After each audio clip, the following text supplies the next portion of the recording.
Hi, I am R. Venkatesh, Assistant Professor in Electronics and Communication Engineering Department at Rohini College of Engineering and Technology, Anjigramam, Palkulam, Kanyakumari District. Now I am going to present a topic in optical communication system, the title Ray Optics and Ray Theory. After the completion of this topic, student can be able to explain the basic concept of ray optics and he or she can explain the different types of rays in optical communication. First introduction, optical law. So fiber act as an optical waveguide and the light actually propagated through a fiber is known as law of optics or ray theory. So in ray theory, the light traveled at a same speed and the speed of light depends upon the material and the medium through which it moving. Generally, the speed of light is 3 into 10 to the power 8 meters per second or 186 into 10 to the power 3 miles per second. Now we are going to see the ray theory or law of optics. Here, the law of optics is given as reflection, refraction, refractive index, Snell's law, critical angle, total internal reflection, acceptance angle, and numerical aperture.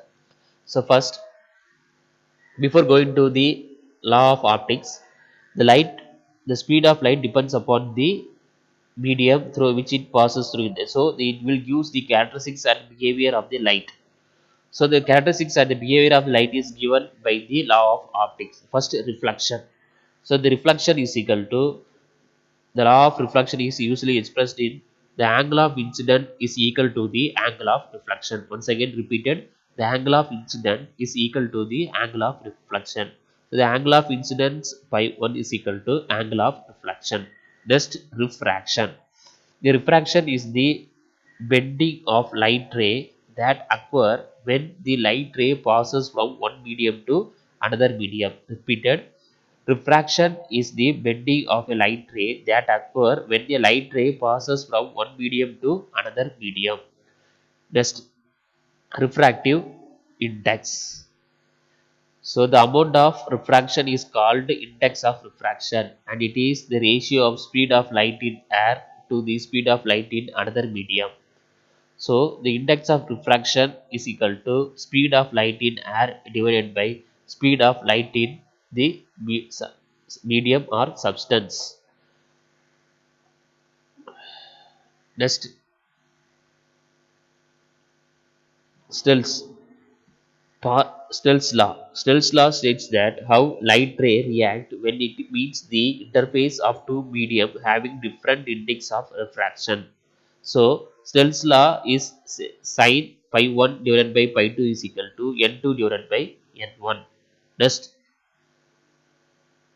critical angle. Critical angle is defined as the angle of incidence that causes the refracted light to travel along the interfaces between two different medium. Once again repeated, the critical angle is defined as the angle of incidence that causes the refracted light to travel along the interface between the two different medium.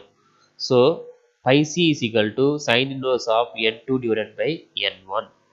Next, we are going to see the total internal refraction.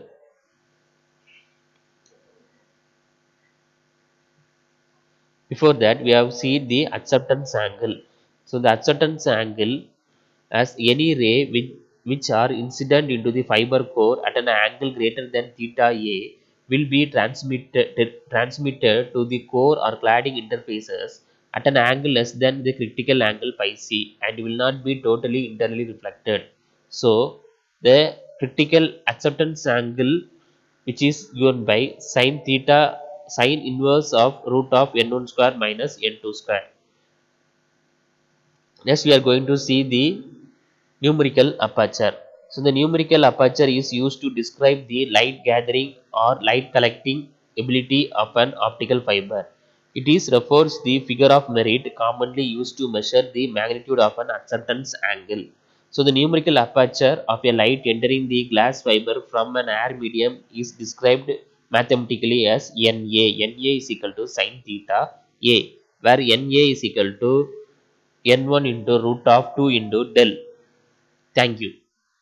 Next, we are going to see the optical rays. So, the optical rays are used to the ray light signal to which is propagated inside an optical fiber. So the exact path of a ray is determined by the portion and the angle of ray at which it strikes the core.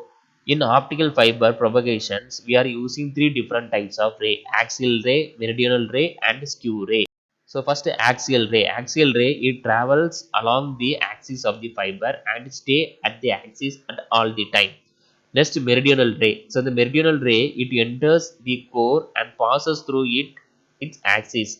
It lies at the single plane at a zigzag path, and its path is easy to track. So the meridional ray is classified into two different classes: bounded ray and unbounded ray. So the bounded ray means the ray is trapped into the core and propagated along the fiber axis according to the law of geometric optics. But in unbounded ray, these rays are refracted out of the fiber core and enter into the cladded region. So these rays are referred as the unbounded ray. Next, we are going to see the skew ray. These rays are transmitted without passing through a fiber axis, but it follow a helical path, and these rays are more difficult to track. The acceptance angle of skew ray is equal to sine inverse of Na divided by cos gamma. The numerical aperture of skew ray is equal to Na is equal to sine theta as into cos alpha.